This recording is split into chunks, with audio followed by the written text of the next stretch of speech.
You're listening to the Paranormal UK radio network, the best in paranormal talk radio in the UK and around the world.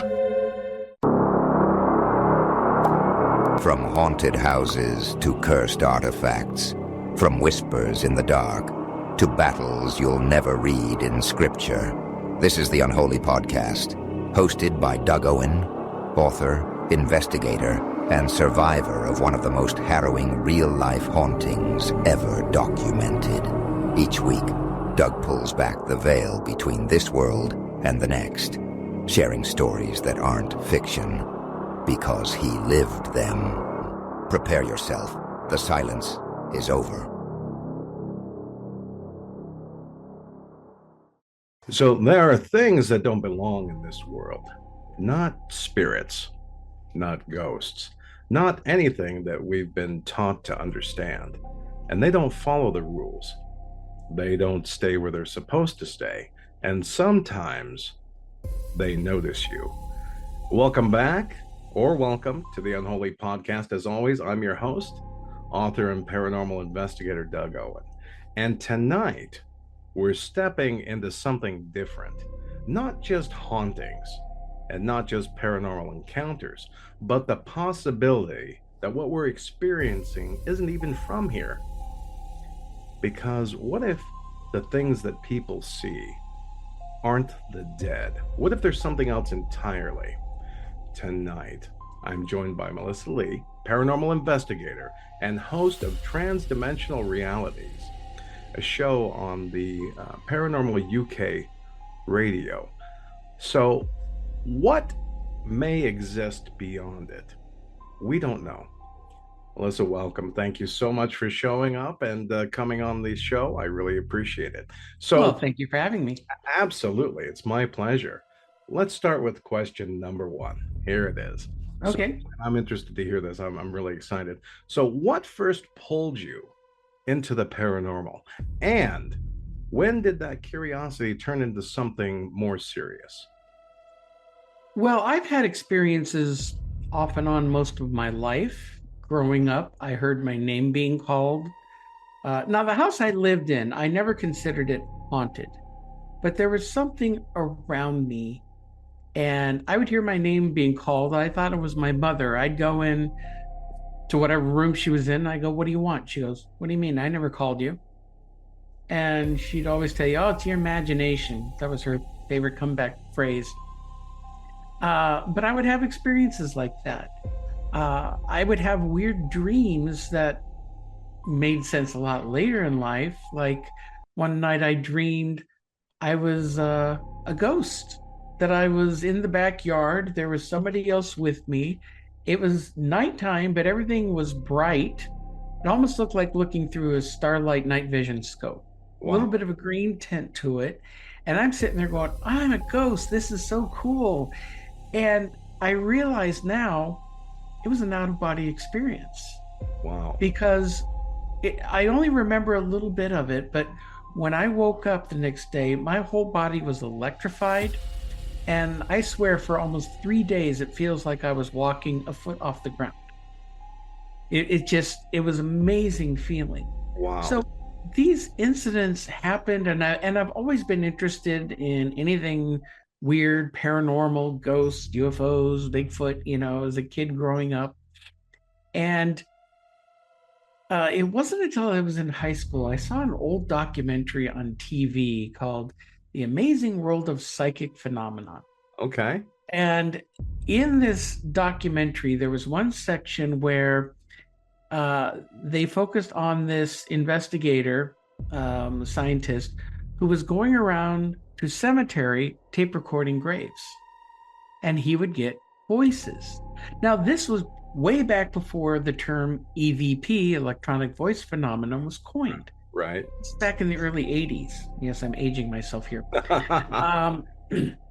So because he would get these voices, my brother and a friend of ours, we would go, oh, we got to do this. So we grabbed a tape recorder, and in our town, there was this old pioneer cemetery that go back to the 1800s. And we would go and we start tape recording graves and play it back. And we didn't get anything until we got to the back of the cemetery, and there was this one grave that the headstone was gone. There was a lot of vandalism, but it had a cement cover on it over the burial of the crypt. So we had no idea who was buried there. But I recorded, let it play, walked away, and it's daylight, it's afternoon, nobody's around us. We could see everything. And we talked quietly amongst ourselves. It wasn't picked up on the recorder. And when I went back, we played it, we're listening to it. And about halfway through, all of a sudden we hear a woman's voice, girl's voice, whispering and says, "I'm dead, help me." Whoa. Now, our one next door neighbor friend, he freaked and he wanted to run right away. And I'm sitting there going, "Oh, no. We've got to keep going." See, this stuff never freaked me out. So we put it back on the grave, recorded again. And then 10 minutes later, we picked it up, played it. And you can hear, it's one of those old style cassette recorders. And you press the buttons, you hear the clicking, and you hear my footsteps walk away. And just as my footsteps walk away, this same woman's voice, much louder this time, goes, "It isn't finished." Wow. Now, totally, excited about this. And then yet at the same time, over time, I was still kind of going through a religious phase, and I started, all these questions started to come up, and we're going, maybe we're messing with something we shouldn't. And so I let it go for a very long time. Still always interested in things, but it wasn't until I moved from Los Angeles here to New Jersey, back at the end of '99, and the first house I lived in was an old converted log cabin back from the 30s. Okay. There was a lake community there, and they had all these old cabins. People from New York City would come up in the summer, and then eventually they turned them into homes. So I was living in this one place, and all sorts of things started. I started hearing my name being called again. I would hear noises. I would see things out of the corner of my eye.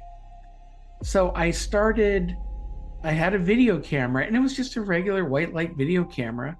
One night I'm sitting in the living room panning across, and all of a sudden I see this orb, streak, go flying. It had a tail right across in front of me.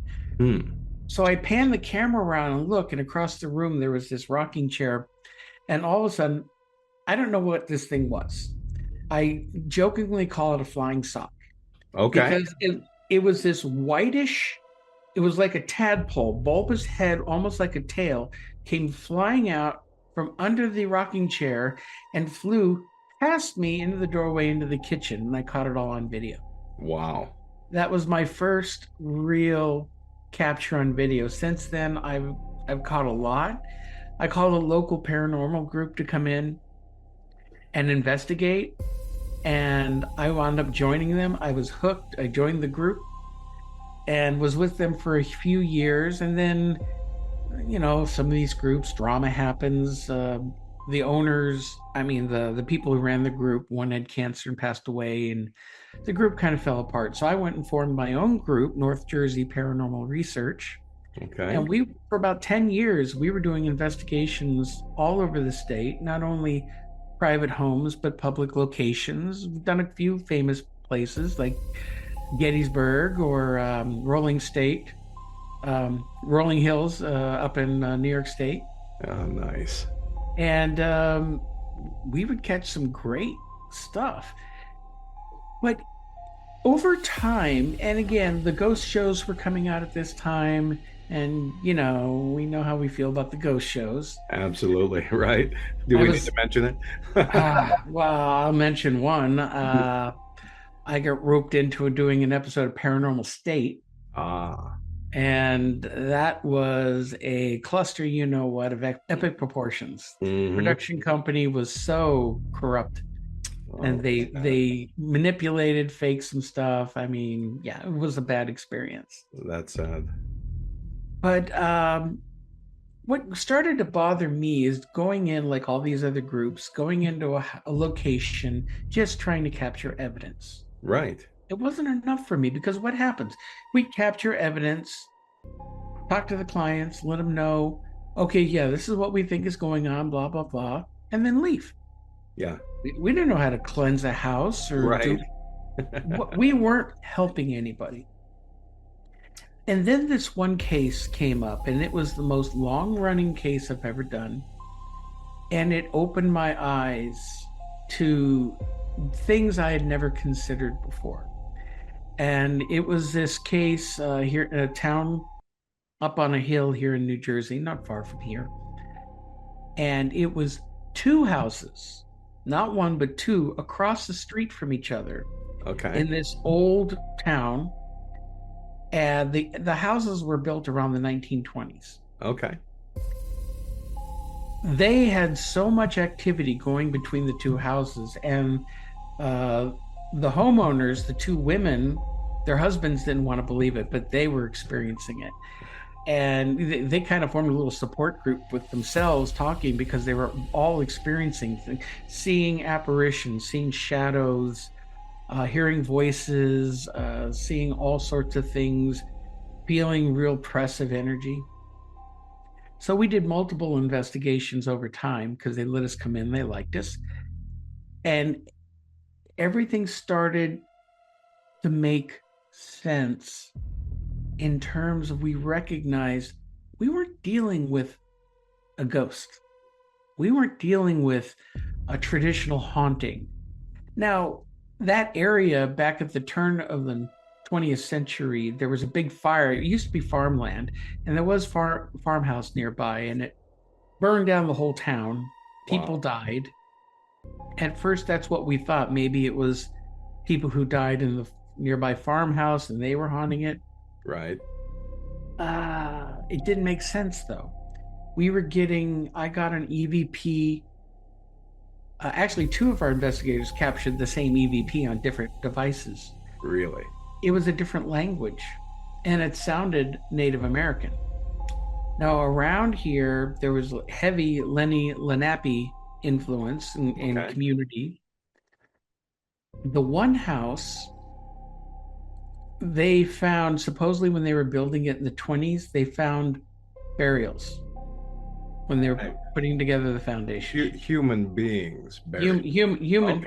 Okay. Native Americans. Okay. And supposedly at the time, the Natural History Museum came in, took everything, left, Well, the only good thing that came out of that Paranormal State show is, because of that story, they brought in a ground penetrating radar team. Expensive. And they scanned the entire backyard. And even though they fucked it up in the episode, we got to see, I still have the original images from the radar. Wow. And I talked to the radar operator.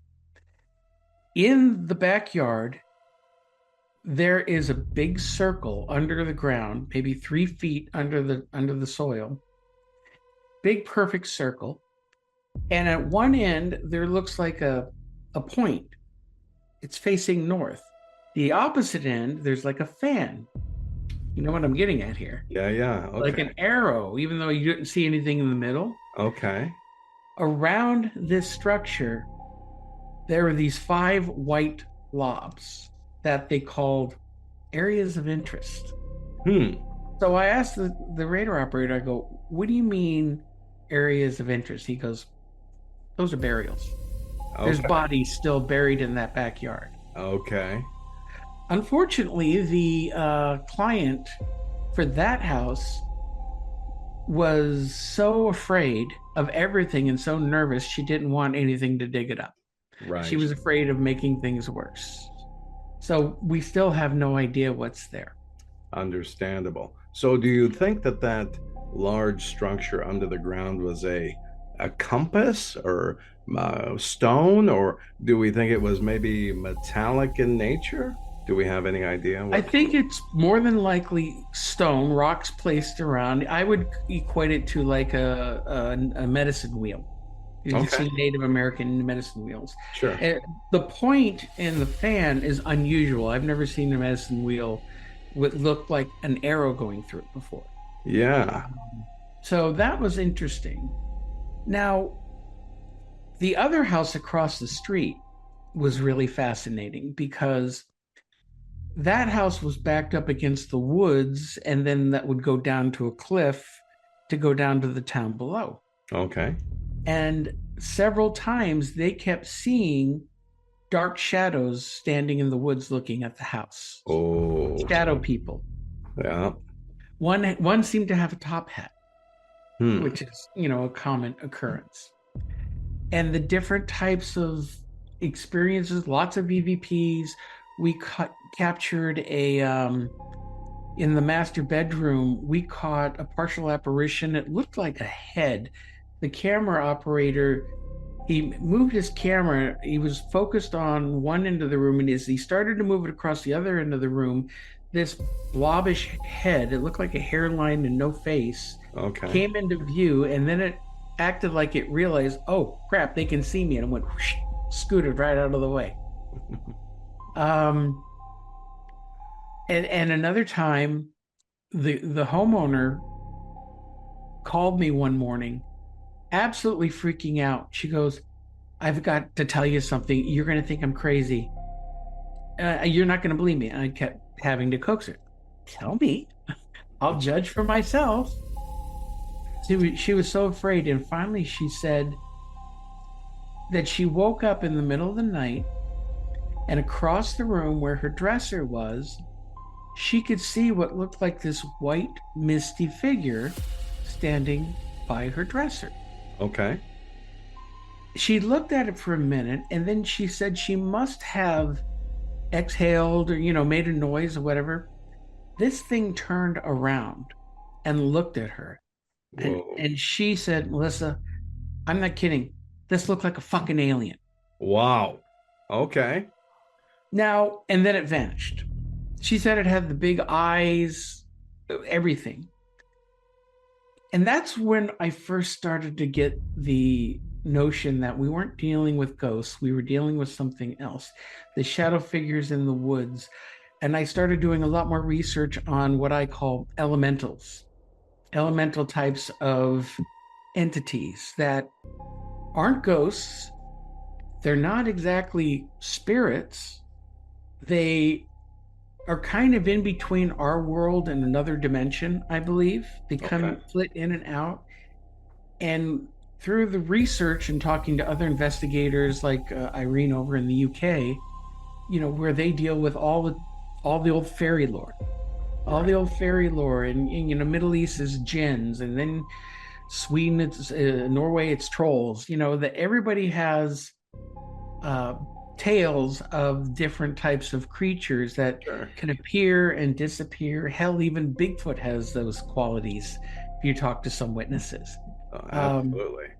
These things, I feel, are just outside of our reality. That's kind of why I named my podcast Transdimensional Realities, because it's kind of beyond transcending what we think of as our reality. If you look at, I always equate it to the light spectrum.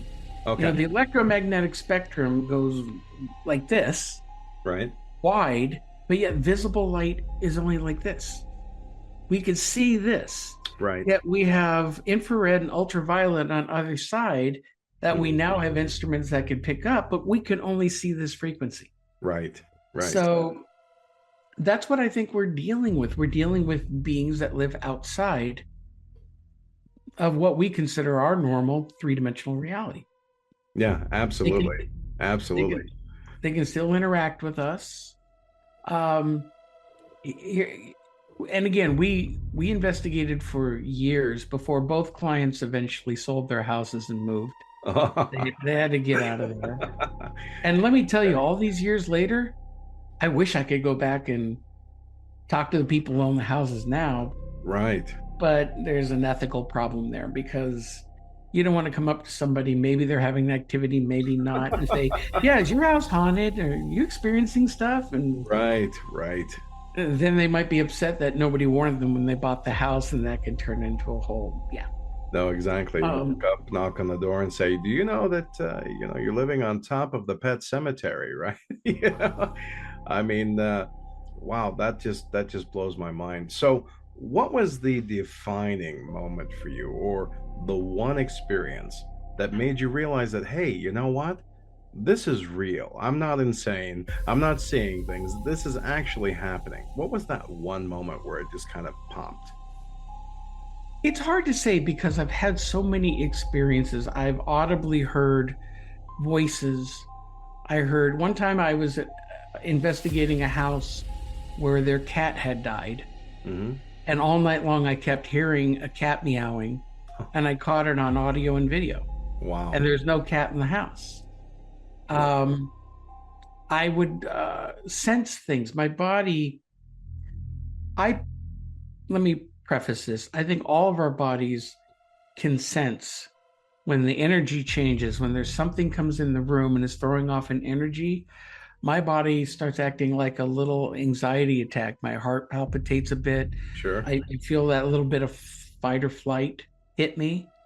I walked into one of my very first investigations with that first team out on Long Island. And whatever was there did not like me. And I walked in the house and I started feeling it. And then we went upstairs and the feeling became so overwhelming. It's the only time I've ever done this because I was inexperienced at the time. Right. I had to leave the house. Okay. And I had to go outside, leaving the other investigators in there. Once I got outside, it went away. So then I went back in the house. It came right back, but I was prepared for it this time. So I wasn't going to let it get to me. Whatever was there, I was convinced was trying to push me out of the house. Didn't like me there. Okay. I've had a second case that did the exact same thing. Actually, 2 blocks away from a house that I had bought and lived in for a while. This whole area in this town, this county in North Jersey where I lived, was known to have a lot of activity. And this one house we were in, they were experiencing a lot of activity, and I felt the exact same thing. Wow. And the one investigator who went with me, we were doing a preliminary, looking around, talking to the clients. He was by himself downstairs in the basement, and he got hit by an electric shock. It just went through his whole body. Wow. And we went outside when we were done to talk by our cars. And you know that damn thing followed us outside in the driveway, and it was still trying to get us to get out of there. Really? And when we drove away, it went away. And then sure enough, of course, we go back and do the full investigation. Nothing. It hid. Coward. Yeah, right. But it was around this time, this is when I started to realize that there are these places that are hotspots. There are hotspots that have this natural nature entities, I mean, whatever you want to think of them as, that whether there's ley lines that goes through those areas, portals, something that makes an area special that attracts all sorts of different type of high strangeness activity. I'll throw out a perfect example: Skinwalker Ranch. Right. Insane high activity there. I don't know if you ever heard of the Stardust Ranch down in Arizona. Yeah. Outside of Phoenix. Okay, I used to know Sure. the owner. Okay. I used to know the owner. I had an open invitation to go investigate. I never got a chance, and unfortunately he passed away. And somebody, I'm using air quotes here, somebody who nobody knows who it was bought the property. Okay. I think we know who. So there are these spots like that. Then I did an investigation. I was in Colorado for a year, about 10 years ago. And outside of Colorado Springs, going up Manitou Springs, going up past Pikes Peak, there's a natural cave system that's open to the public for tours. It's called Cave of the Winds. Okay. Now, these caves, there's the front part is open mainly to the public, but there's a back part that they'll do lantern tours. It's deep within the mountain. You're like a few hundred feet under the top of the ground, maybe 100 feet of solid rock out to the side of the mountain. And so we got permission to investigate. We mostly focused back there. It's sterile. There's no animals. There's no insects. It's all limestone. Nothing can live in this cave. Okay. I started filming and seeing in the rock face, all of a sudden these pinpoints of light would appear and then disappear. And then in another spot, it would appear and disappear in front of my eyes and on camera. And I'd look, there's no bugs, there's no crystals, limestone, there's no crystals in the rock. And these lights would appear. We heard growling. We got an EVP of a voice, very scary voice saying, "Get out." And I even brought in a spirit box to do a session, because what's great about it is it scans radio frequencies. Well, we're so deep underground, it's not going to catch anything. Yeah, right. Exactly. We got old-timey music started to come through at one point. Now, we heard that the guy who originally found the cave back in the 30s turned it into like a tourist thing. He used to have bands in there and whatnot. Okay. Yeah, he had a bunch of weird things. But here's the thing. Nobody ever died in that cave. Okay. The Native Americans never went in it. They might have were at the front entrance, but nobody was in the back. Nobody ever went back there. It took a lot to get back there. So I started to question, if nobody died here, why are we getting all this activity? Right. Why is there paranormal activity going on here? Intelligent paranormal activity. I mean, we got these strange mists and orbs, and I mean, it was a hell of a night. And it really put me solidly on this path, thinking about elemental types of spirits. I even investigated a gold mine when I was out there, and I got activity. Now, in gold mines, there's accidents, people do die in them. Sure, absolutely. But if you look at the history of let's say the Welsh miners who came over from the UK to the US miners, what's the one thing that they always talked about? The Tommy knockers. Yeah, exactly. Right. Things that would mess with the equipment, things that would, maybe be helpful, maybe be mischievous. But what were they? They're not ghostly people. There's something. And it just really intrigued me. And that's where most of my research ever since has been focused on that type of activity. Gotcha. So when you talk about transdimensional realities, do you believe that these are alternate dimensions that we run along the same parallel timeline? Or do you believe that there are just other places that maybe mimic our reality? For example, Stephen Hawking had, told Higgs boson, not to create the particle. They claimed it would destroy our reality. So they ignored it, obviously, and created it, and the CERN and the particle accelerator. So opening up a tear or a rift into another dimension, do you believe that these places, as you call them, hotspots, where there aren't any trauma, there's no death, so maybe not the traditional spirits that we understand it, but do you believe that those are places where either the veil is thinner or perhaps a thinning between different realities? Does that make sense? It makes sense. And then the short answer is, I don't know. Everything's a theory, because we don't have ways of proving it. Right. But I'm going off of my experiences, other witnesses' experiences of what they've seen and heard, how they'll see something and it disappears. I'm really fascinated about all the recent tales coming out of the Appalachia region. Right.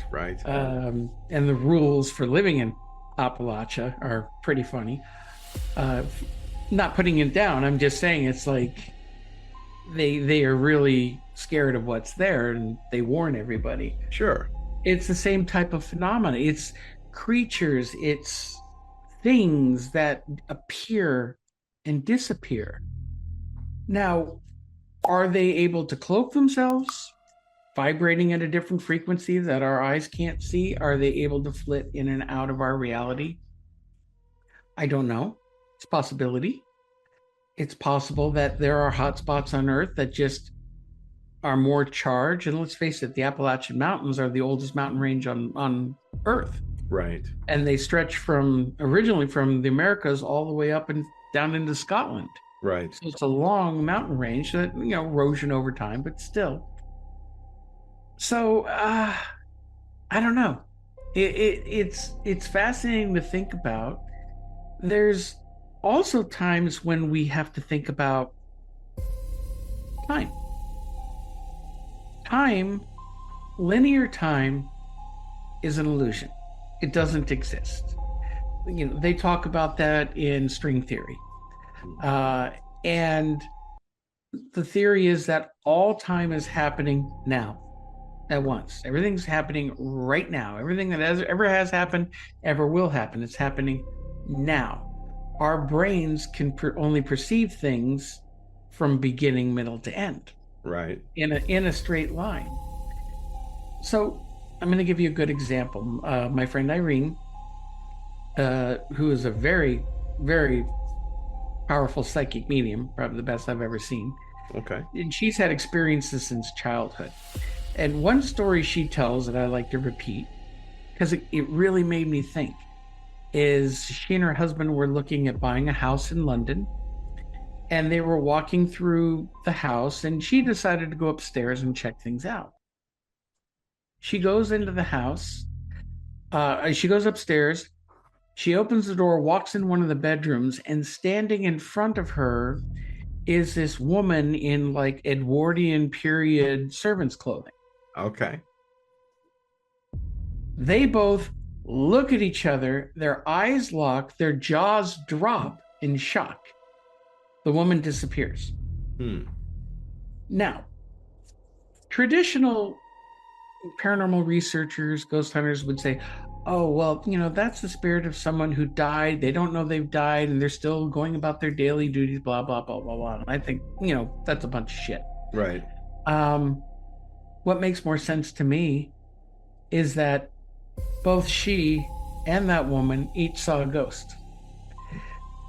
They saw two living, breathing human beings happen to see each other for a brief moment. The conditions were right that they were able to see each other through whatever that terror rip in time was. Okay. And so there was no ghost. That's just what happened. She's seen spirits all of her life. She's seen, she always sees things. But this is one of the few times where something reacted like that to her. And we've discussed it at length. And, again, we believe that there's a lot of things having to do with time. Sure. That might also be a possible explanation for some of these other things that we've been experiencing in investigations. It could be a time factor involved. Things kind of flitting in and out of time, out of our reality. It's mind-bending when you think about it. If you think about it too hard, your head starts to hurt. Sure. So if we encounter something that we believe is a spirit and maybe misdiagnosed as a spirit, and it moves an object or it appears to us, but then later on it just doesn't appear again, we think maybe, well, it doesn't have enough energy, or it's storing up energy to reappear, or it's deciding not to interact. So am I right in saying it's possible, or your theory is that it's possible that the time, the place, and the circumstances just aren't lined up for us to be able to visually see that or perceive it? That makes sense to me. Yes. Okay. And that's not saying that there aren't ghosts. Sure. Of people who've died and are haunting a place. I believe that happens. Sure. We're dealing with multiple types of phenomenon depending on the situation. Right. So yeah, you could have, here's a perfect example, Gettysburg. Okay, so many people have experiences in Gettysburg. Sure. Gettysburg's 3.5 hours away from me. I've been there I've investigated there at night. I've caught great EVPs. I got an EVP once. I was sitting on a little round top, and I got an EVP that called me son of a bitch. Oh. He said, "Hey, son of a bitch." I was like, "Okay." Another time I was there with my brother, who was a Civil War reenactor. Okay. So when we went there together, he was dressed in his Union uniform. We went out to the old cavalry field where Custer and Jeb Stuart had a cavalry battle. That was mostly a standstill, although Custer mostly won that. And not a lot of people go out there because it's not attached to the main battlefield. You got to drive a couple miles out to go to it. Okay. But we were there, and my brother decided to do a little taunting and provoking because he's in his Union uniform, and he was throwing out insults, period insults, saying like, "Jeb Stuart is a coward." Well, I was recording on audio, and when I played it back, the second he said that, there was a person screaming in the woods. Oh, wow. Was it a scream? Was it a rebel yell? Was it a scream? I don't know, but it seemed to respond to his insult. Okay. So, but people also talk about seeing ghosts of troops walking across the field for Pickett's charge. Sure. Or a Devil's Den, or on Little Round Top. There's a famous story on Little Round Top of a couple of reenactors who were up there at dusk, I believe. And this other reenactor came up to them and said, "Here, boys, you're going to need these," and handed them some live rounds for their muskets. Okay. Which is a big no-no in the park. Right. And they're going, what? They turned and the guy was gone. Whoa. And they physically had these things. That is incredible. That's not a ghost. No. That's a time slip, in my opinion. Interesting. Yeah. And when we were talking, when you were on my show, we were talking about the whole quarters thing. Yeah. Materializing and dropping in. So something physical is teleporting from somewhere else and coming through. Right. Is it coming through another dimension? Or is it disappearing in one place? And where does it go in the meantime?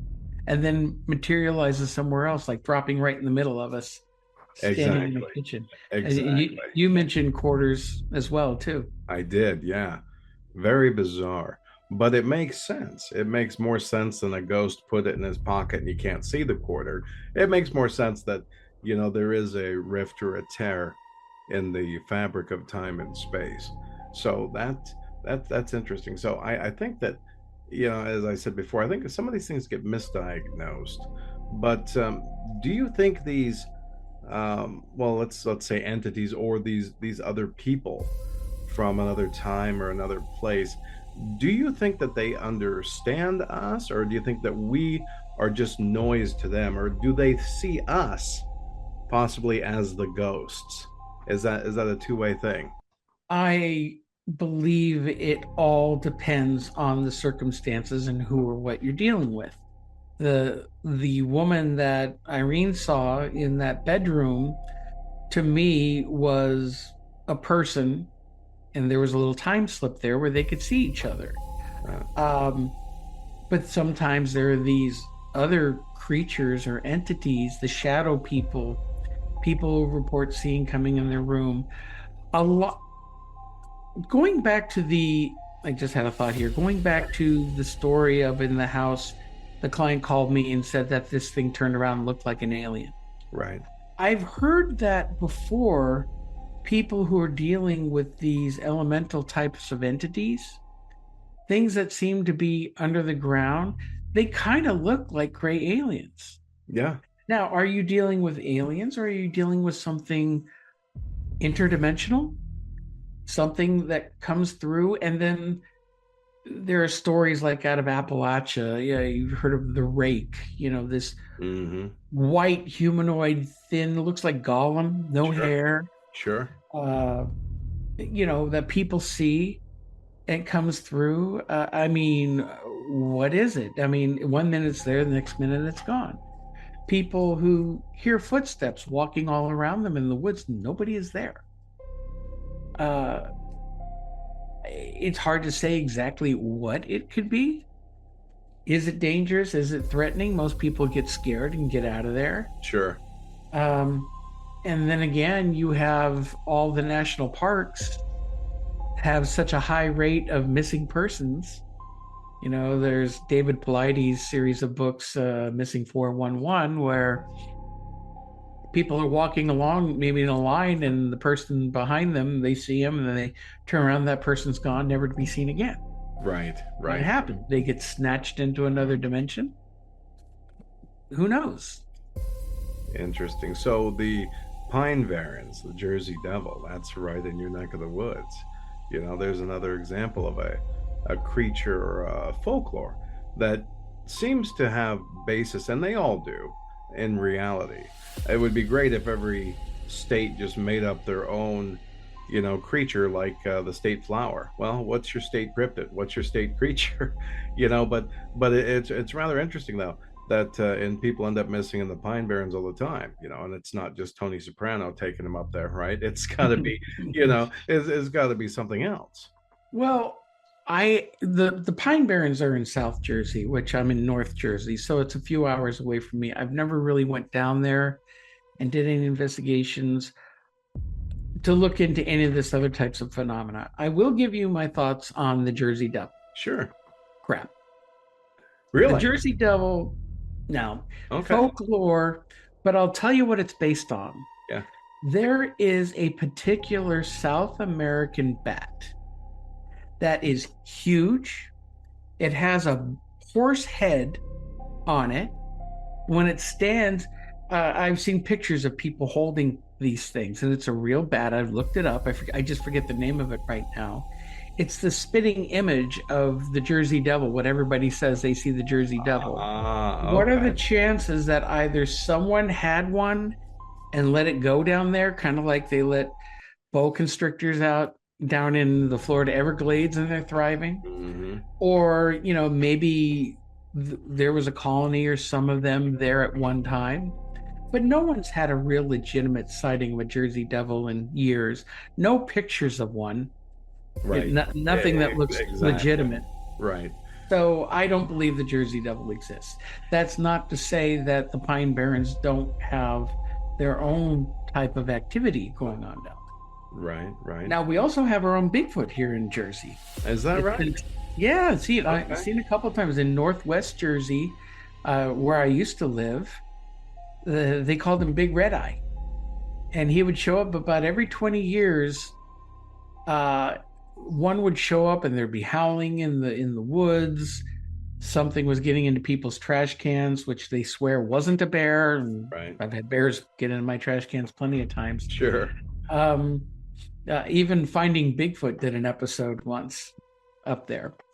And they've been seen in other parts here in New Jersey. I interviewed a gentleman who back in the 70s, he and his family were living in this house with property, a little farm property in North Jersey, where in the 70s for a whole summer, they were having a slew of Bigfoot activity, tracks, hearing screams and howls in the woods, seeing things on the edge of their property at night. And it only lasted the one summer. Really? So again, one summer. Okay. One summer. Did something migrate into the area? Because I've interviewed people who think Bigfoot is nothing but an undiscovered hominid, primate. Right. I've interviewed people who have had all sorts of the weirdest paranormal experiences involving Bigfoots. There's a guy, Mike Patterson, out of Ontario, Canada. He has a YouTube channel, Sasquatch Ontario. Yeah. For a number of years. I don't know if you're familiar with him. I am. Yeah. Yeah. So those recordings that he has got of these things making sounds, talking, but he's had experiences where like they're in the cabin at night and there's a camera sitting there, and then when they grab the camera, there's pictures on it that was never taken, and when they looked at them, it looks like outside in the day, and you can see what looks like one of these creatures. Almost looks like it was taken through a screen on a window. Okay. Because it's not perfect. They're out there walking, and all of a sudden footsteps will appear right next to them, and nothing is there. Wow. This one Bigfoot likes marbles, and will like toss marbles in between them. Okay. To let them know it's there, kind of like our quarters. Huh. Interesting. Yeah. So everybody's perspective is a little different. Areas have ongoing activity. Sometimes they're seasonal. Sometimes they come and go. I don't know. Well, we're going to take a quick break. And when we come back, more with Milyssa Leigh. Stay tuned. From across the globe, where the unexplained refuses to stay buried, comes a network that doesn't just talk about the paranormal. It broadcasts it. Welcome to Paranormal UK Radio, streaming worldwide at paranormalukradio.com, bringing you an international lineup of voices from the edge of reality, featuring hit shows like the Unholy Podcast, hosted by author and paranormal investigator Doug Owen, alongside Seventh Sanctum with Carrie Ann and Natalie, The Paranormal Peep Show, Unknown Classic Origins Radio, Mac Maloney's Military, X-Files Fridays, Scary Eerie with Mark Manning, The High Strangeness Factor with Steve Ward, Andy Mercer, and Susie Bastille, 6 Degrees of John Keel, and Transdimensional Realities with Milyssa Leigh. This isn't just radio, it's a deep look at the paranormal. Tune in now at paranormalukradio.com and step into the unknown, because the truth is never silent.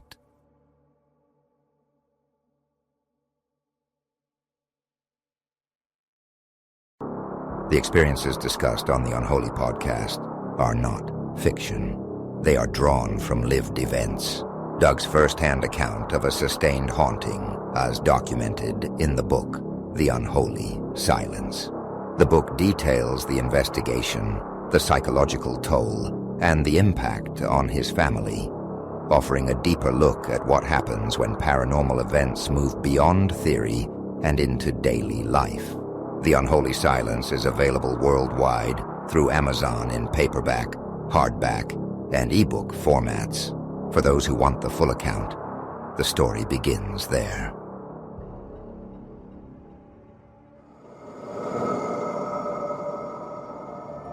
In a world where mystery captivates and fear fuels fascination, standing out isn't just an option, it's everything.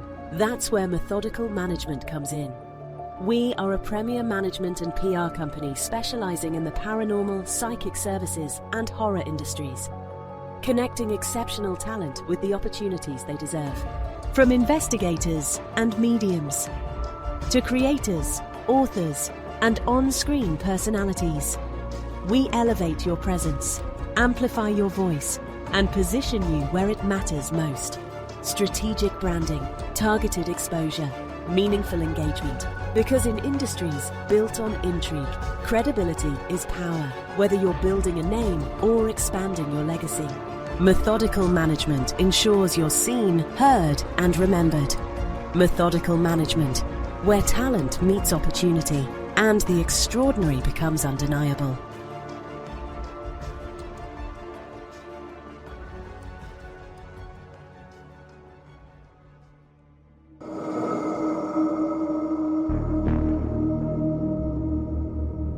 Is your business truly protected, or is it haunted by what you don't know? I'm Dawn Adams. With over 30 years of experience, I've seen it all. When I review a policy, I find that 75% of businesses have scary coverage gaps. Don't let those unexplained coverage gaps send your business to the graveyard. Cutting corners now could cost you everything later. Serving Idaho, Oregon, and Washington, call me direct at 208-955-6370. That's 208-955-6370. Or find me on Facebook at Dawn M. Adams, Farmers Insurance Agent. All right, everybody, welcome back to the Unholy Podcast. As always, I'm your host, author and paranormal investigator, Doug Owen. We're talking with Milyssa Leigh, and she hosts Transdimensional Realities, a great podcast series. You should check it out on Paranormal UK Radio. So, Milyssa, let me ask you this. And this is a personal, I love this. This is one of the great mysteries of the world, and there's so many theories. But Roanoke, right? Croatoan, carved into the tree. The settlers disappear. You know, their clothing still there on hangers. Their belongings not touched. No sign of blood. No bodies. What is your take? What is your thoughts?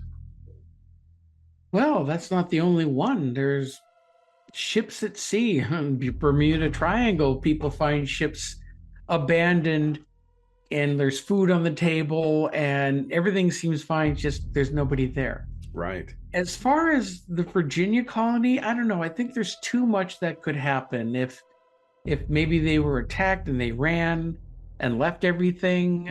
I don't know, and who knows what Croatan means. I thought I read something a little while back. They said they'd solved the mystery of it, which usually when they say they solved the mystery, no, they didn't. Yeah. I hadn't heard that. But yeah, because they're trying to debunk it. Sure. They debunk things all the time. It's like, yeah, no, it's baloney. Right.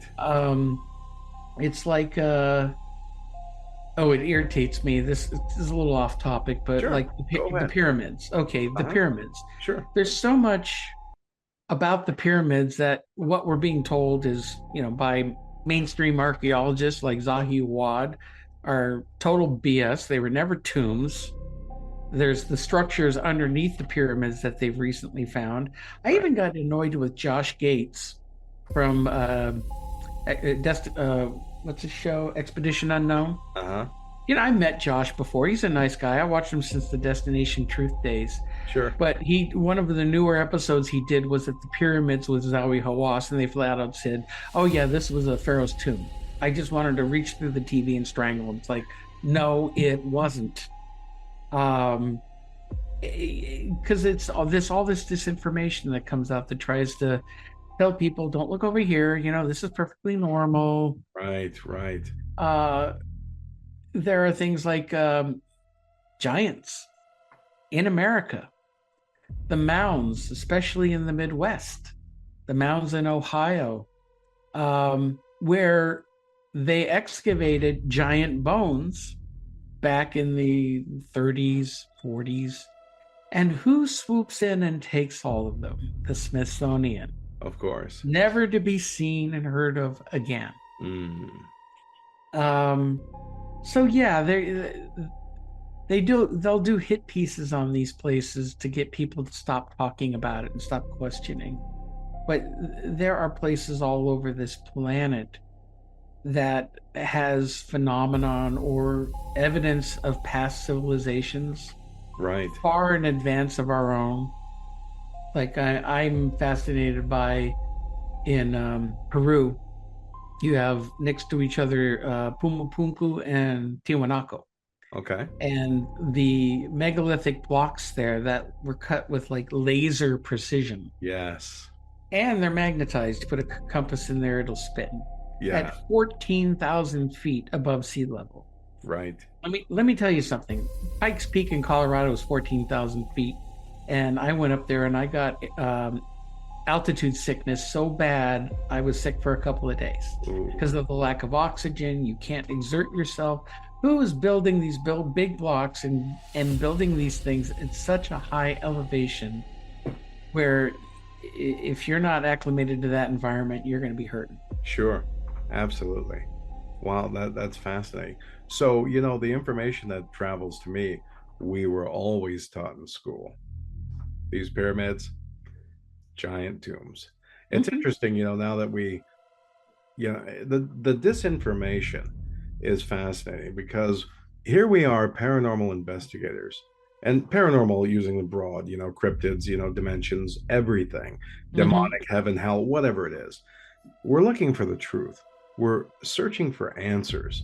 And sometimes, like children, we're being told a bedtime story that isn't necessarily true, but they have the truth, say, right? The truth, they have that.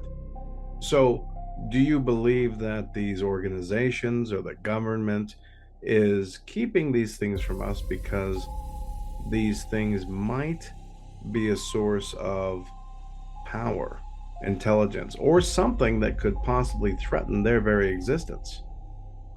Well, it threatens the existence of those in power and control. Mm-hmm. You know, if people could think for themselves and see that there's more than what we're being told, yeah, we're going to turn on the government and corporations and everybody else who's been lying to us for so many years. Sure. I mean, history is written by the winners, and they tell you what they want you to hear. Sure. And most of our history is a fabrication. You know, things didn't happen the way they say that they happened. Right. And there's always different points of view as well. You know, there's the, well, like, I'm not going to get too deep into this formation of the Bible, you know, which didn't exist until 360, I think, AD. There was Rome who created Christianity.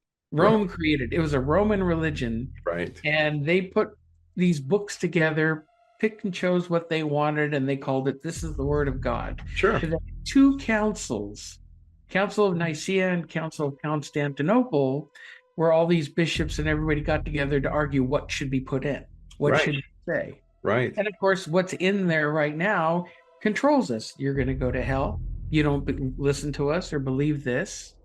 And I don't believe in hell. Right.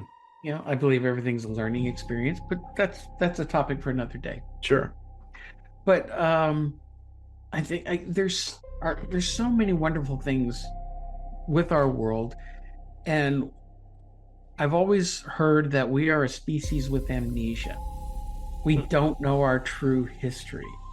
We don't know what's happening. To delve a little bit into the UFO aspect. Yeah, absolutely. Okay. I've seen UFOs on a couple of occasions. I honestly can't say if they were drones or not. The not this last Christmas, but the Christmas before, in 2024, remember we had that huge drone flap here in New Jersey? Right. Literally, I was sitting right in the middle of it here. Right. Okay. People were seeing them all over the place here. Now, the administration came out eventually after weeks and months saying, oh, we don't know what these are. Then they come out, oh, well, they were just hobbyist drones. Okay. Which everybody saw right through that and said, no, it was bullshit. And then there were stories, many of them were military drones, these real big drones, supposedly looking for some nuclear material that maybe got away, or I don't know. Wow. But that doesn't explain the plasmoid things that people were seeing. The balls of light that were not a flying vehicle were silent and would change shape or do whatever. But again, they say, yep, nothing to see here. Don't look here. And people still occasionally see those things around here. You know, it went on for a long time, but they shut it down and got everybody to believe it was nothing. And we move on from here. Good old weather balloon story, right? Isn't that the truth? So have you ever encountered something that didn't necessarily behave like a spirit or an entity as we know it? Something that behaved completely foreign? I've never really had anything that was out of the ordinary like that. Most of my experiences are typical to what a lot of people experience. There are times when I'll feel that pressure in here. My body is telling me something is here. Sure. I did an investigation over a year ago at this one house in North Jersey. These realtors were flipping this old house, and then they were going to sell it. Well, they called a couple of investigators in, myself included, to investigate, because the workmen during the day were experiencing things in the basement that was scaring the crap out of them. They were hearing footsteps walking around, things being moved around. Okay. And the weirdest one was one of the realtors was standing outside the house about 40, 50 feet away, and there was these bushes, and they have a huge property, huge acreage in the backyard. And while he's standing there, he's recording something on his phone. While he's recording, all of a sudden you start hearing this childlike laughter. Wow. And he didn't know what it was. So he followed it over to the bushes, and in the bushes was an old Elmo doll. Okay. And it was Elmo laughing. It was covered in mud. It was falling apart. It had been there for a long time. And he wasn't anywhere near it. If it was motion sensitive, A, what would have set it off? And B, I don't think they ever checked for batteries. But if there were batteries in there, they were long dead, because it was obvious this thing was in there for a long time. I saw it myself. I went up to it, but it was so gross I didn't want to touch it. Sure. So this is the Tickle Me Elmo doll, right? The one that is famous.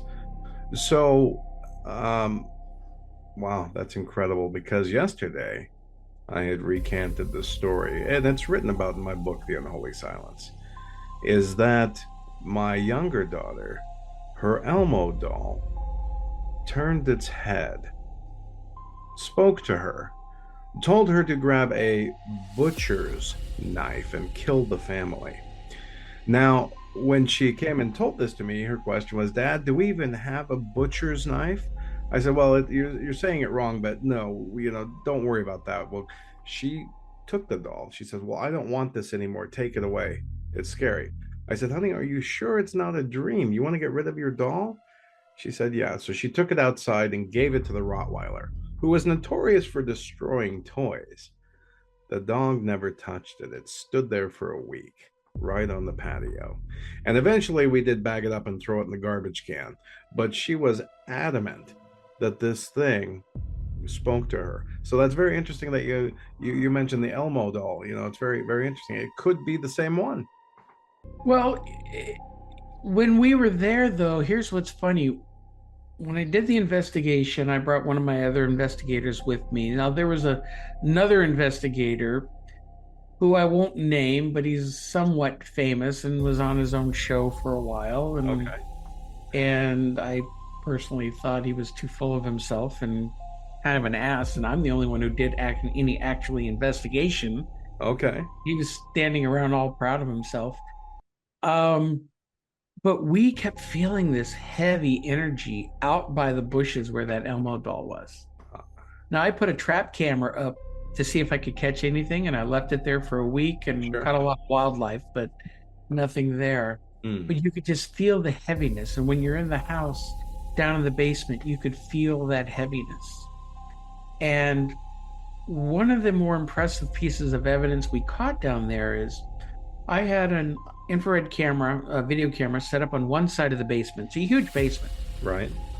My investigator, Natalie, was on the other side of the basement. And there was this one point where she saw an orb with her eye and took a picture of it. Okay. And she caught it on video. Now, most people say, well, orbs are dust. You can't believe that. Sure.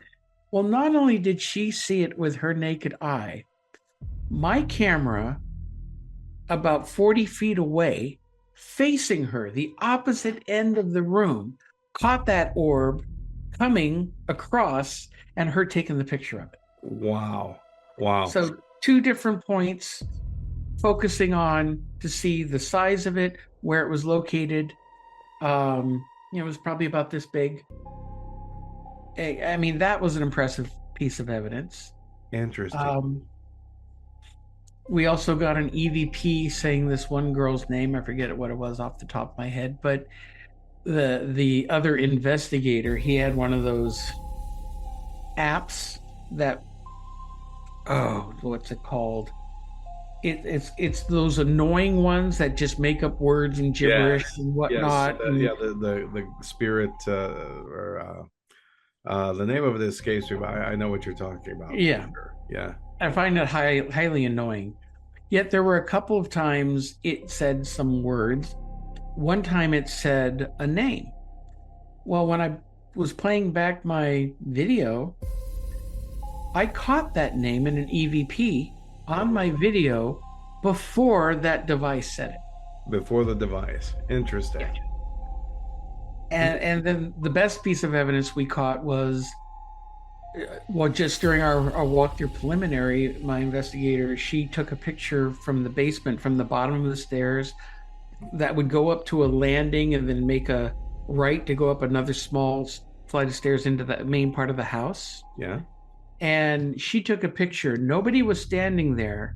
And yet in the picture, it looks like misty white legs and feet. And when you look real closely, it looks like period women's shoes. Really? The house goes back to the early 1900s, maybe a little bit earlier than that. Okay. And so it makes sense. Like we caught somebody's leg standing there with a woman's shoe. It looks like a woman's shoe. So something was there, but something also. So maybe that's an actual apparition, a spirit. But whatever else was there was something negative there as well. So, have you ever had anything actually follow you home? Any type of entity or a spirit? Once. Never again after that, because whenever I do an investigation, I don't need to use sage or any of these other things because it's all about your intent. I mentioned a little bit to you the other day. You sage a house, you stink it up. You throw holy water, you're getting the walls wet. It's how powerful your intention is. That's what your energy is, what makes things happen. Okay. So I did this in preliminary investigation of a house down in Central Jersey. Right. And which we later caught a fantastic apparition on a webcam that we had set up there to monitor the location for a couple of weeks. Okay. But when I came home, I came back to that cabin I lived in where I had activity. That cabin, I lived there for almost 4 years. That's the only place I've ever been where I experienced sleep paralysis. Okay, sleep paralysis. Can you describe the incident, the sleep paralysis? I'm really curious to know if it's what we typically think. Well, the few times I experienced it, I was asleep and I'd wake up and I can't move, and it feels like this energy, this electric pressure is pushing down on me. Okay. I can't talk, I can't move. I would try to, and I was never afraid. I never understood why I'm never afraid, but I kept trying to talk to it, and then sometimes the pressure would get more intense, and then it would go away, and then once it went away, I was able to get up, move, whatever, and every single time you think you get up freaking out, whatever, I go right back to sleep. This time, after this investigation, it was the last time I experienced sleep paralysis. That was over like 21 years ago. Wow. Okay. So it's been a while. It's been a while. Okay. Interesting. I went back from the investigation. I drove home. I went to bed. I'm lying in bed. I'm just about to fall asleep. And all of a sudden, I felt that pressure. And I couldn't move. And I was experiencing sleep paralysis. The strange thing was, I heard a man's voice whispering in my right ear. And it was urgently whispering, but I could not make out what it was saying. It was fast, and I couldn't make out words. So thinking in my head, because I couldn't talk, I was trying to tell it, I hear you, but I can't understand you. Slow down. Speak slower. Let me see. It got more agitated and started speaking faster. Okay, interesting. And then I told it one more time, look, I can't hear you. Slow down so I can hear you. This thing got enraged. I did not see anything, but in my mind's eye, that thing put its face right up to mine and screamed at the top of its lungs. Wow. And at that point, I sat there and said, okay, you're out of here. You're out of here. I imagined white light around me, and I imagined grabbing it and throwing out the window behind my head. Whew. Okay. And pushing it away. Okay. And within a few seconds, it all lightened up. It went away. I could move, and I never had an experience again. Effective. And I was convinced it followed me home from that investigation. Okay. Gotcha. So let's do a speed round here. Okay. So 1-word answers, please. Are you ready? Okay. Sure. Fire away. Demon or spirit? Well, it's hard for a 1-word answer because they're two different things, I think. Spirit, kind of. I don't believe in traditional demons. Right. There's some types of entities that could be these elemental kind of things that could be nasty. Sure. They can be nasty, and people would think they're demons. Are they actually made of spirit? I don't know. So I'm just going to shrug on that one. Okay. All right. Ouija board, yes or no?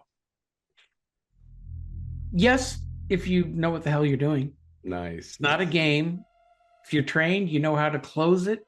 It's like opening a door. People who play with it, they call something in, they get freaked out a little bit, and they get up and leave. They don't close it. It's like opening a door to a stranger and then walking away, and they just walk right into your house. Nice. So, haunted house or haunted object? I'm going to say haunted houses or areas that have activity. Mm-hmm. I haven't dealt a lot with haunted objects, although my friend Irene has a ring that we've got dated back a few hundred years from Italy that has the head of, it looks demonic, but it has the head of what we think is Pan.